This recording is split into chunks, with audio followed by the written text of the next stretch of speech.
All right, you're listening to Interchain FM, a podcast about all things interoperability, DeFi, and NFTs. Today we have Sunny Aggarwal here to talk about mesh security. We're going to give you the download in a couple of minutes, so stay tuned.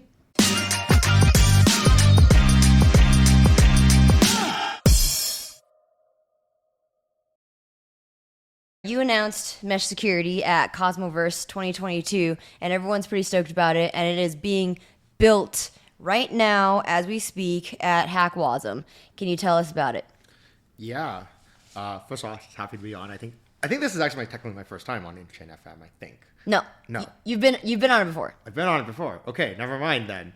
What did we talk about last time? We talked about Osmosis high level and Superfluid and Interfluid. Oh, okay, right. This was like right after like the Superfluid launch back in like. Yeah, that was a year ago. Yeah. Okay, a lot of things. Mesh security. What is mesh security? Mesh security is the sort of next big step in like interchain security, right? So there's been a lot of hype around interchain security recently, and very much this push towards like a hub and spoke model for interchain security, and we just took this, we just wanted to like give our view on how the security mechanisms of Cosmos should work. And, it really comes down to this notion of like, we think that like, if we just build another hub and spoke system, what we're doing with Cosmos is not very different than what every other ecosystem has done, right? Like you have Ethereum with its rollups, or you have Polkadot with its parachain. Like everyone is building this like very hub and spoke style system where you say, hey, this one chain, one token is going to provide security for everything else.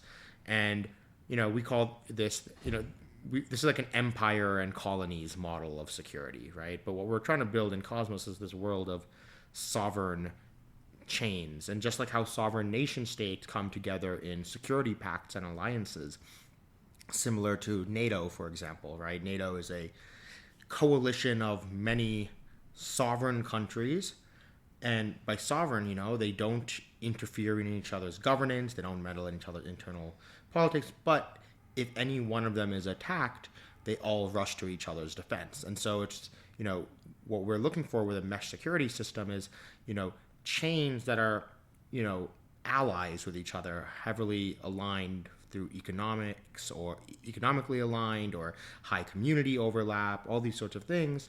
They should be sharing security with each other. And so security relationships can be bi-directional. It doesn't have to be one-directional. The hub and spoke system really implies that, like, hey, you have one chain has to provide security to another chain. And, in Ethereum, we have this whole, like, L3 meme that's going on right now, where it's like, oh, you're going to have L2s providing security for these L3s. But it's still this, like, one-directional thing. In Cosmos, what we can do is, like, do bidirectionally. Let's say two chains like Osmosis and Juno, right? Like Osmosis can help provide security to Juno, but Juno can also provide security for Osmosis. And then you add a third chain in the mix, like Stargaze, right? And they can all provide security to Stargaze. Stargaze can provide security to both. And like as the alliances grow, the security systems of the whole mesh will actually exceed that of any hub and spoke system. Mm-hmm.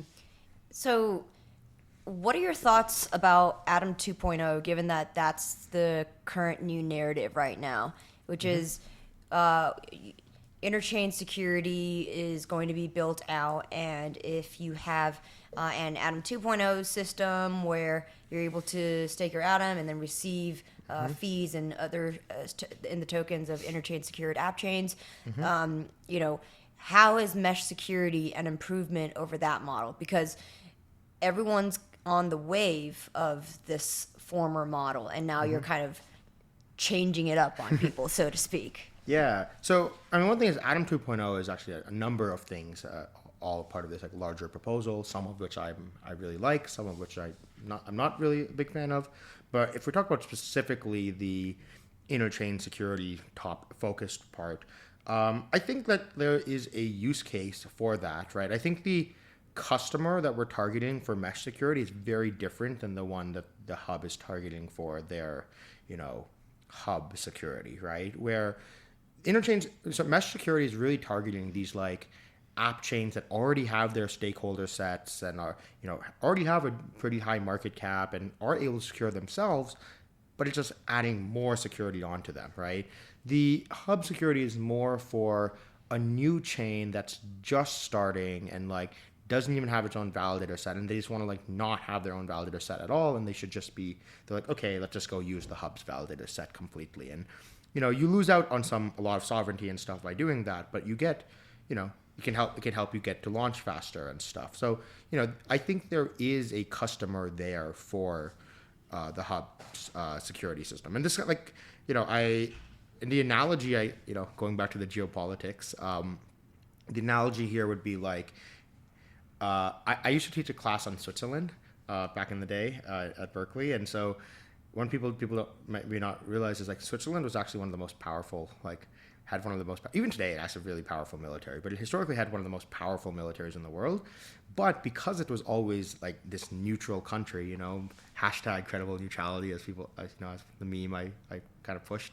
But like, as this neutral country, what it used to do was be it had the strongest mercenaries in the world. It's like the most well-respected mercenary army.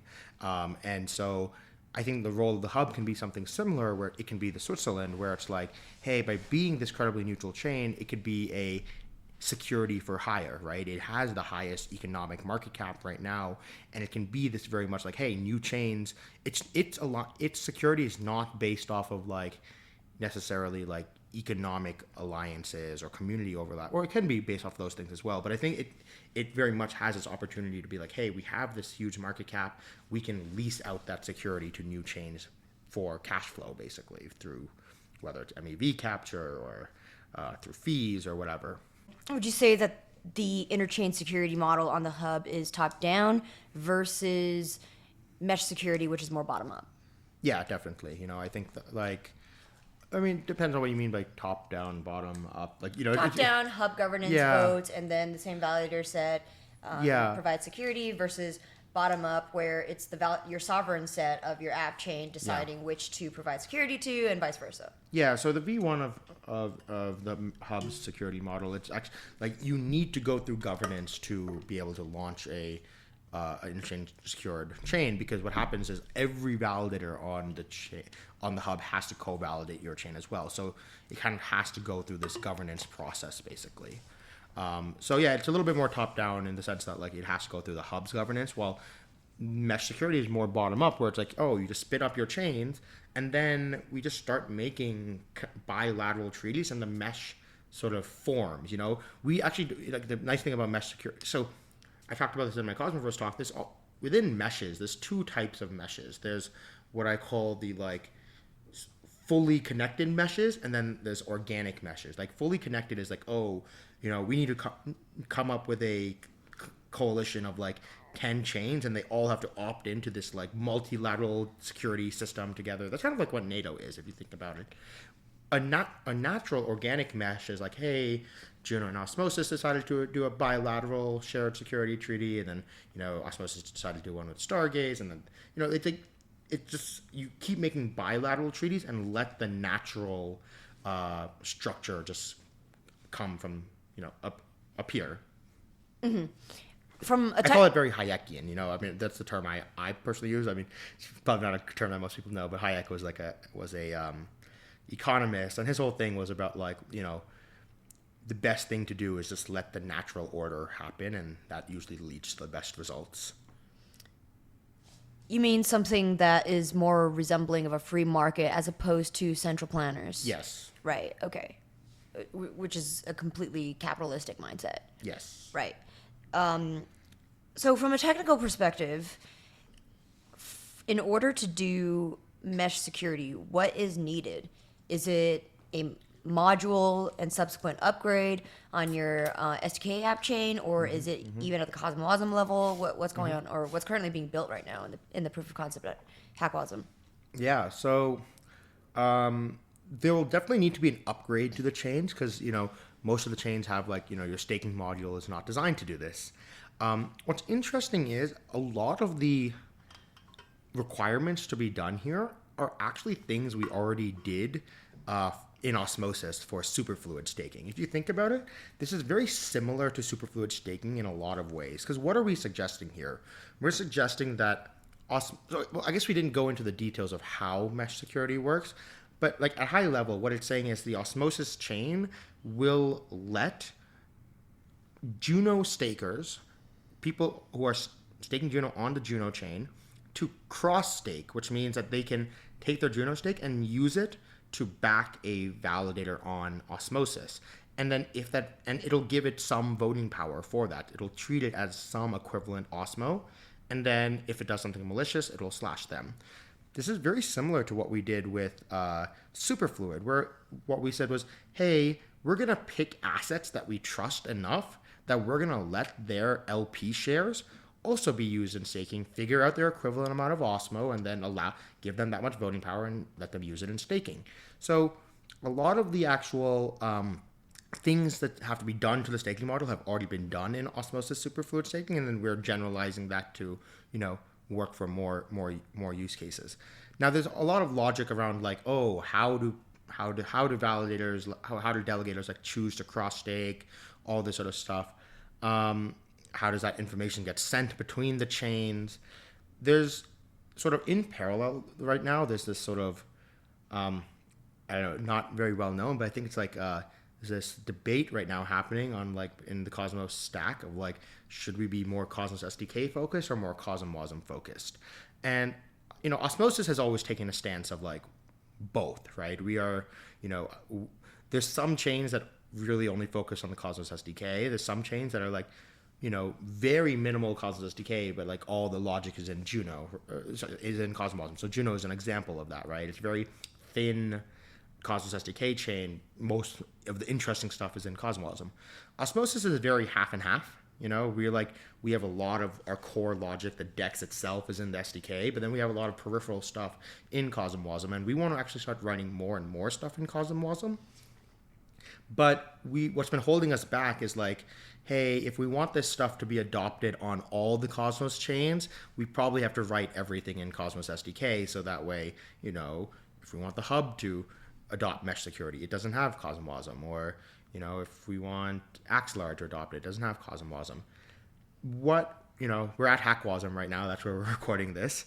And I think, I've just been working with like Fry and Jay Cartnell and stuff on this. And I think we're slowly coming to the conclusion that, I think every Cosmos chain really should have a permissioned form of CosmWasm on it. Like, it shouldn't be permissionless CosmWasm. We don't want every chain to become a smart contracting system, but you want a permissioned one, because CosmWasm is just way faster to iterate on a lot of this cross-chain composability stuff. And so that's kind of why we decided to write mesh security mostly in CosmWasm. And so it's like, something that took, years to like build in the SDK.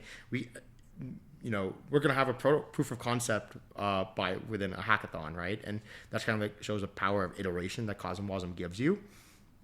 I don't think the SDK is going to go away. I think there's a lot of stuff that you can only do in the SDK you can't do at the CosmWasm layer.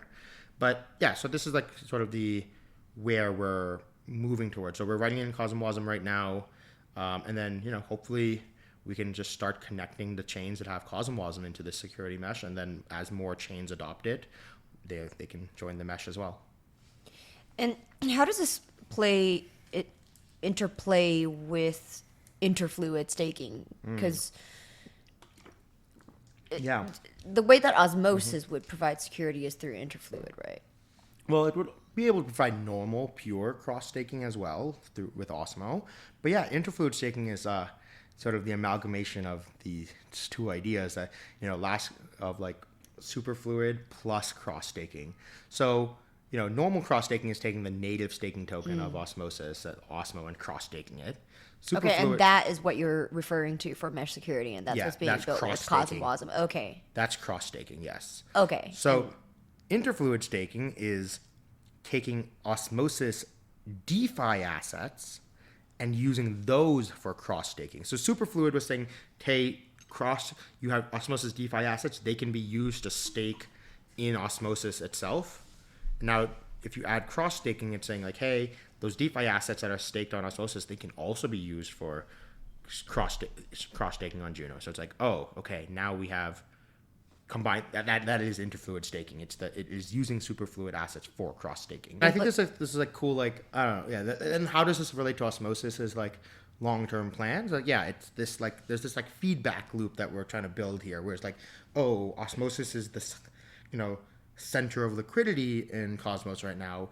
That's what we think. That's what will make it a great security provider as well. And because then more people trust it, and it becomes this very secure system with more people depending on it, that will bring more liquidity, and it will create this like feedback loop for Osmosis.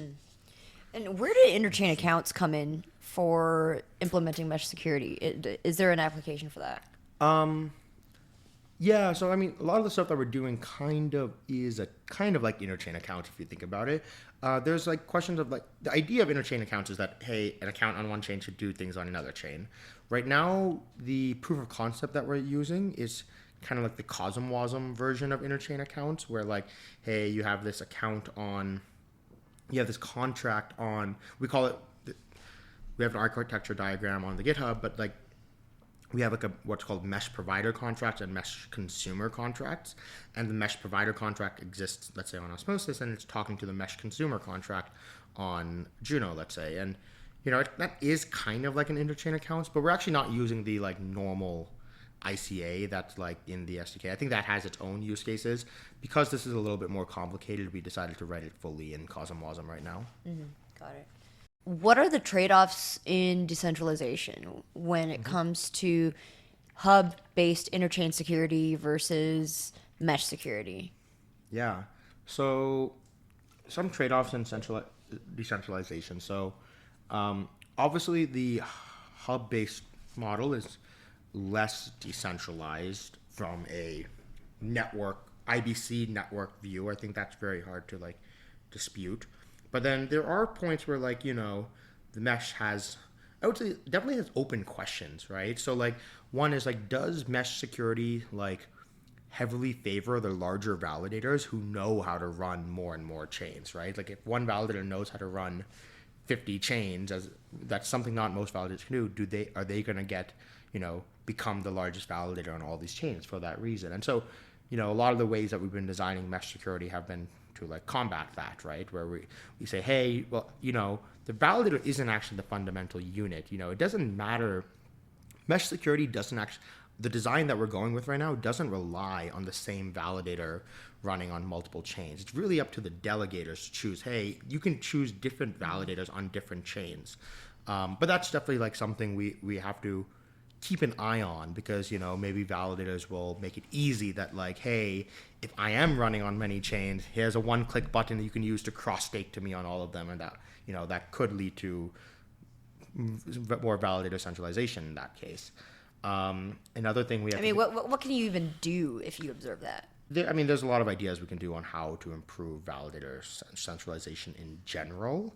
One thing I've been thinking a lot about is there was this like old Polkadot proposal back in the day that I don't know if Polkadot ever implemented it. Maybe they did. I never followed up, but it was an interesting proposal I liked, which was what you could do is have every delegator submit on chain a list of validators that they're willing to delegate to.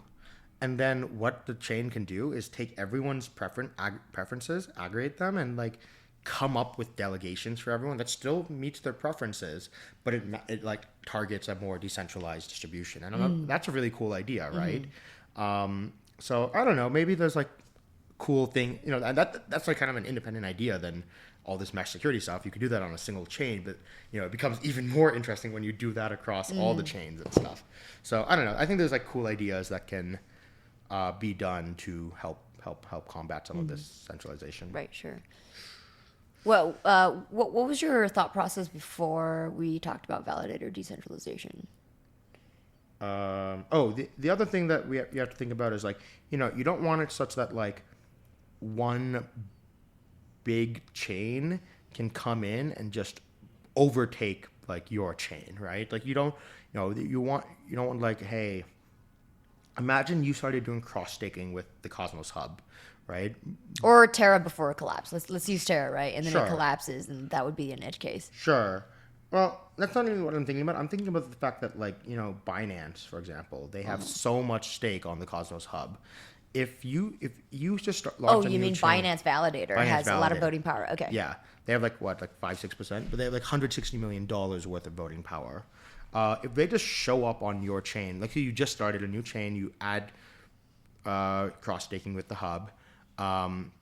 Binance just suddenly shows up and like takes over your validator set because they have so much voting power on this like big chain. So how do you need to build systems of like protecting against that, right? You don't want a new validator to come in and suddenly have like 10% of the voting power on your chain because they just started cross staking, right? So you have to design systems of making sure that like you don't have these giant takeovers. Of course, this is like a problem that only exists in mesh security because in the hub model, it's like you're just willingly giving up your chain to being fully controlled by another chain.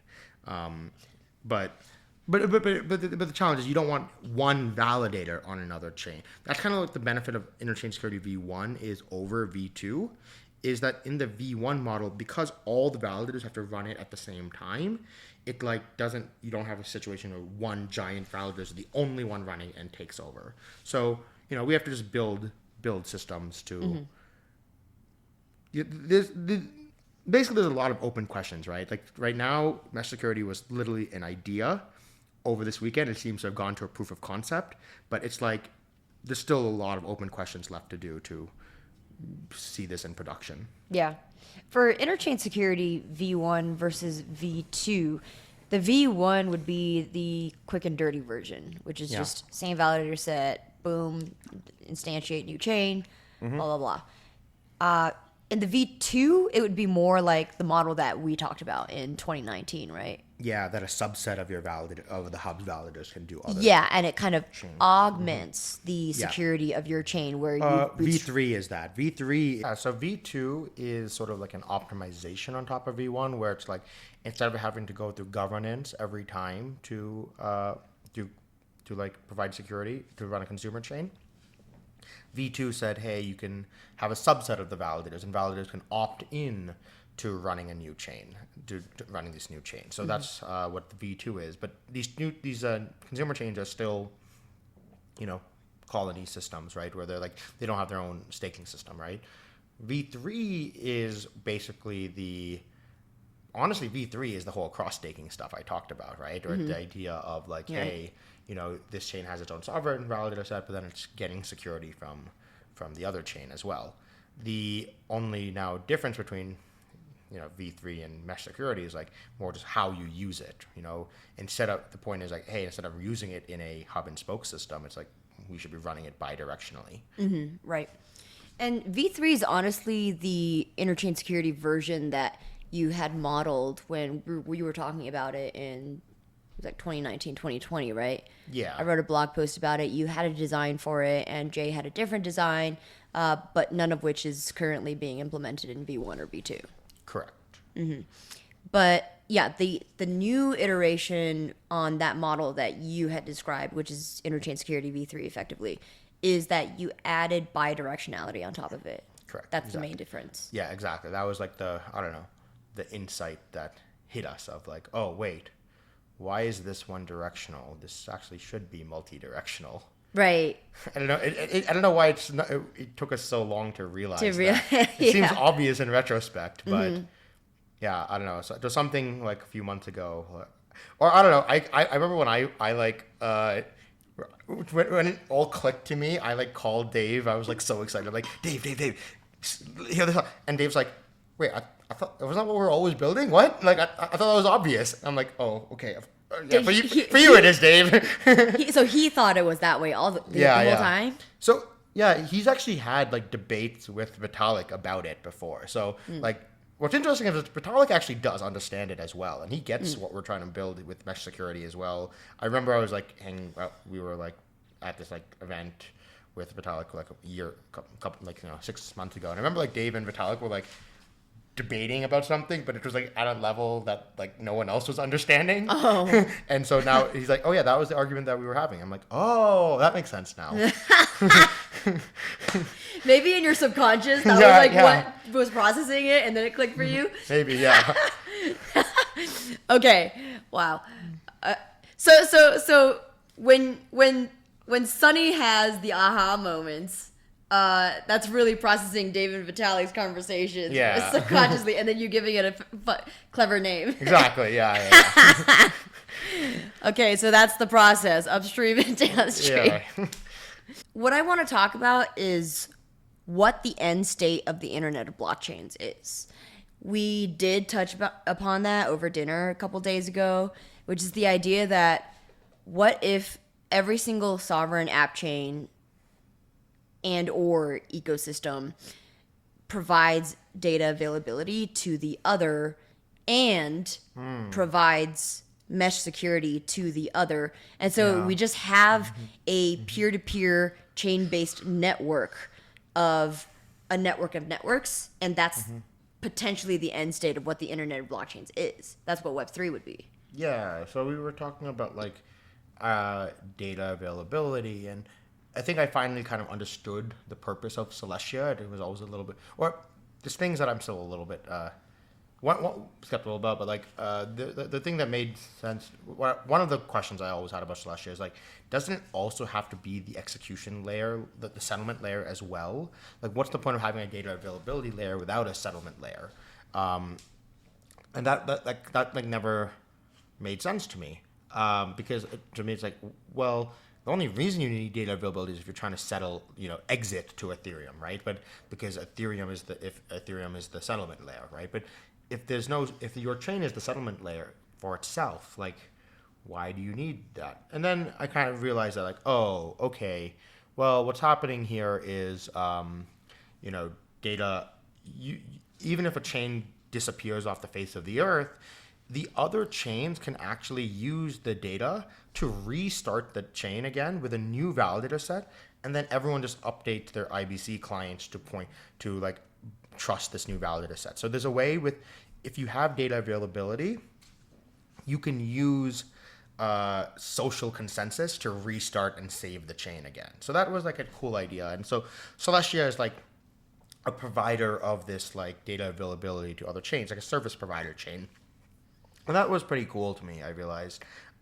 Maybe there's a world where every chain should be its own data availability provider. So that way it makes sure that the people who actually, its counterparty chains, IBC clients, are the ones who actually have the data when it's needed. But there might be economies of scale to like putting it all in one system like Celestia. So, definitely have to think about that a little bit more. And there's also like the thing where it's like, I do think an actually decentralized chain has very little chance of like being wiped off the face of the earth with no one there to like have the data, right? Consensus protocols are types of data availability systems, right? You have hundreds of validators, as long as one of them is still alive, then, it's really hard for the data to suddenly disappear.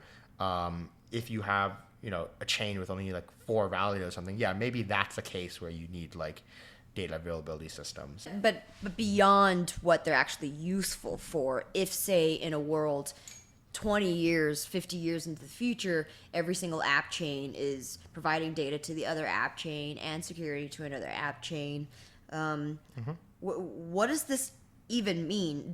Doesn't this imply that we've effectively abstracted the chain, the ecosystem away from the end user, such that they are actually just protocols, the way that HTTP is on the internet protocol is?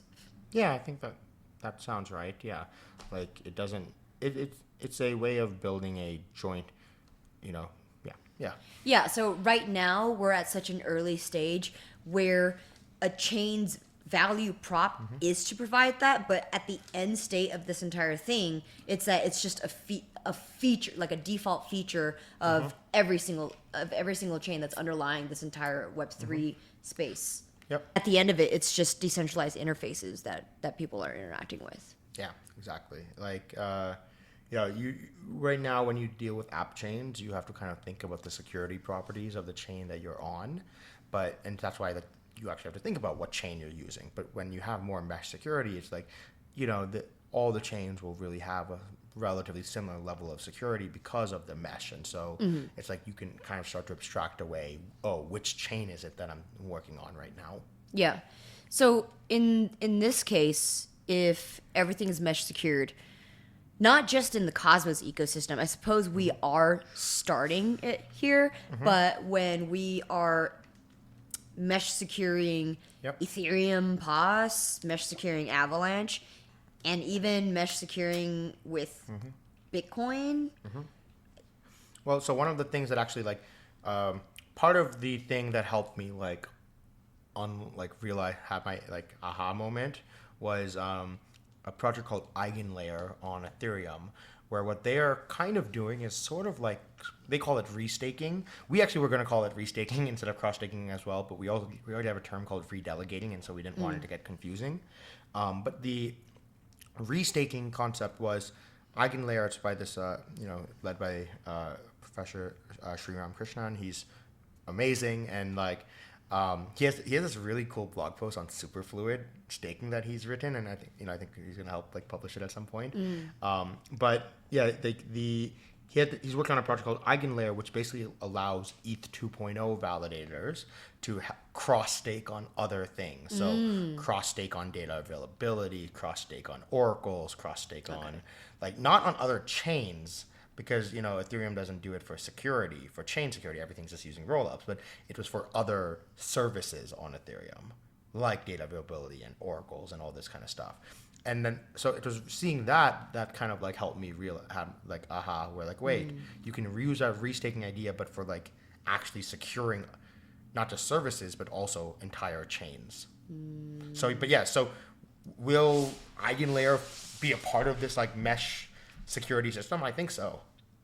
So that Eigenlayer, through Eigenlayer, ETH 2.0 will be a part of the mesh. And would there have to be bespoke Eigenlayers between each ecosystem that like a bridge needs to be built in a bespoke manner in order for Avalanche to talk to us, and then so on and so forth? Would there have to be each Eigenlayer between? It would have to be an implementation. So really, what it is what we're writing is restaking or cross-staking, whatever you want to call it. We're writing an implementation of that, right? So we're writing an implementation of cross-staking in Cosmwasm, while Eigenlayer is effectively writing an implementation of cross-staking in Solidity. Yes, we'll have to write a version of cross-staking in Solana Solidity or something. Or Solana's, right? whatever their yeah. programming language is. Yeah. So we'll have to have more implementations of cross-staking in more frameworks. Okay, got it. Okay, cool. Just like how we would export Tendermint-like client logic in another ecosystem. Exactly. Yeah, that makes sense. Yeah, that makes total sense. Cool. Okay, super exciting. So much alpha. You heard it here first. Actually, maybe not. It was heard I called it first, but you understood it here first. All right. Well, thank you, Sonny, for coming on. See you in the next one.